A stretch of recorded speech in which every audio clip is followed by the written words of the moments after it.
resolution, United Nations Security Council first resolution, adopted by the Security Council at its first meeting on 9th December 2023.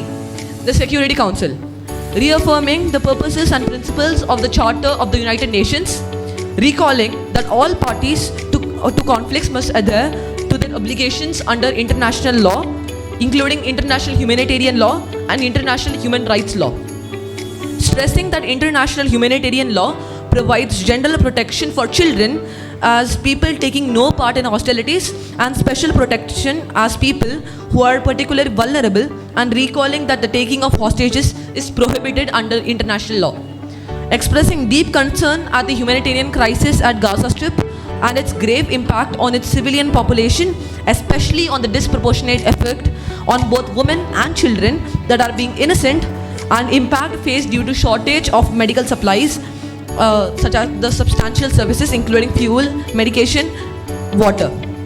Deeply regretting the disruption of access to education which affects innocent Palestinian children and has brought dramatic impact that would also bring lifelong effects on their physical and mental health respectively. Having considered the 1949 armistice agreements that was signed by Israel and Egypt, Lebanon, Jordan and Syria to end the hostilities of 1948 Arab-Israeli war, and demarcated the Green Line which separated Jordanian annexed West Bank and Egyptian occupied Gaza Strip from Israel. Further, having considered the United Nations partition plan for Palestine that clearly delineated the boundaries between the two states vis-a-vis West Bank and Gaza Strip from Israel, and also called for an economic union between the proposed states and the protection of religious and minority rights. Commending the previous efforts of peace initiatives and just solutions taken between the states and the ongoing efforts of several regional and international actors, both public and private, to address the hostage and the humanitarian crisis. Approving displacement of the civilian population to Egypt temporarily under Gaza Strip can clearly accommodate Palestinians by balancing an economic growth, managing nuclear waste, possessing access to water, electricity, fuel, food and medical supplies. Operative clauses. First, demands that all parties comply with obligations under international law, including international humanitarian law, notably with regard to the protection of the civilian population, especially children. 2. Calls for an immediate and unconditional ceasefire and release of all hostages held by Hamas and other groups involved in the conflict, especially children, in order to prevent further loss of life and facilitate the delivery of humanitarian assistance to affected populations. 3. Calls for urgent and extended humanitarian pauses and corridors throughout the Gaza Strip for sufficient number of days to enable access for the United Nations humanitarian agencies and their implementing partners such as the International Committee of Red Cross and other humanitarian organizations to facilitate the continuous, sufficient and uninterrupted entry of essential goods and services important to the well-being of the civilian population throughout the Gaza Strip, including water, electricity, fuel, food and medical supplies.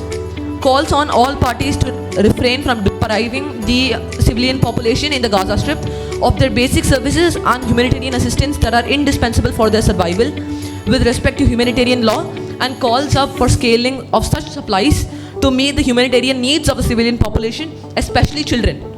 Urges all parties to engage in direct and meaningful negotiations with the aim of achieving a comprehensive and just two-state solution based on the borders of June 4, 1967, and with East Jerusalem as the capital of the Palestine, living side by side in peace and security with Israel, and strongly encourages the international community, including regional organizations, to support the negotiation process and contribute to the economical and social development of the region, with the goal of creating conditions conducive to the lasting peace.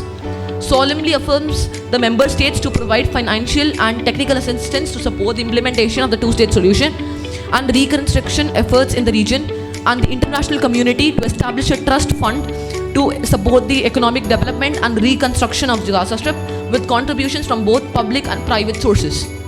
Requests the Secretary General to report orally to the United Nations Security Council on the implementation of the resolution on the situation and to monitor the peace negotiations and its progress made, or to appoint a special envoy to do the same. Recites to remain seized of this matter. Thank you. Thank you.